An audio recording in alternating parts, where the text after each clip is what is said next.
గురుగారు, మిథున్ రాశి వారికి ఈ వారము ఎటువంటి శుభ ఫలితాలు ఉండబోతున్నాయి? మిథున రాశి వారికి దివ్యంగా ఉన్నదండి. 5 గ్రహాలు యోగిస్తున్నాయి. 3లో రవికేతువులు, 7లో చంద్రుడు, 2లో గురువు, 4లో శుక్రుడు.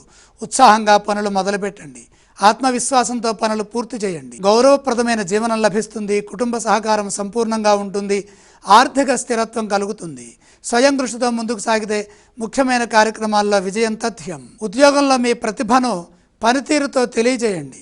అధికారులతోనూ సహచరులతోనూ మాట్లాడేటప్పుడు తొందరపాటు లేకుండా శాంతంగా వ్యవహరించండి. భాగస్వామ్య వ్యవహారాల్లో పరస్పర అవగాహన అవసరం. అవసరమైన సహకారాన్ని పొందే విధంగా లౌక్యంగా ముందుకు సాగాలి. గృహంలో ఆనందకరమైన వాతావరణం గోచరిస్తోంది. సన్నిహితుల సూచనలు ఒక నిర్ణయంలో ఉపయోగపడతాయి. జన్మకుజని ప్రభావం వల్ల కొంత ఇబ్బంది కలిగించినప్పటికీ 5 గ్రహాలు యోగిస్తున్నాయి కాబట్టి మంచిని పొందుతారు. వృత్తిలో కొంత ఆలస్యం జరిగినా నిరుత్సాహం చెందకుండా ముందుకు సాగండి. దూర ప్రయాణాలు అలాగే నూతన పరిచయాల్లో మేలు జరుగుతుంది.